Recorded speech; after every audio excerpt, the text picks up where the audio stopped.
welcome to our channel. Selecting appropriate golf clubs matched to your abilities dramatically improves your scores and enjoyment. These steps ensure you make informed decisions. Step 1. Get professionally fitted before purchasing clubs. A qualified fitter analyzes your swing speed, attack angle, ball flight, and physical measurements to recommend optimal specifications for length, lie angle, shaft flex, and club head design. Step 2. Choose irons that match your skill level. Beginners and high handicappers benefit from game improvement irons with larger sweet spots and perimeter weighting. Better players might prefer players' irons offering more workability and feedback. Step 3. Select appropriate shaft flex for your swing speed. Too stiff reduces distance and accuracy, while too flexible creates inconsistent ball flight. Most amateurs benefit from regular flex shafts. Step 4. Consider hybrid clubs to replace long irons.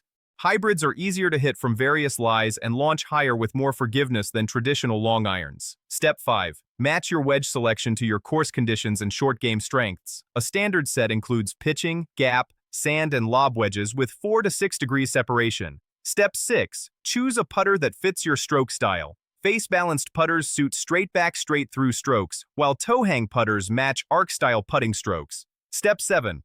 Don't buy clubs based solely on what professionals use. Their equipment serves different purposes than recreational players need. Don't forget to like this video and subscribe to our channel.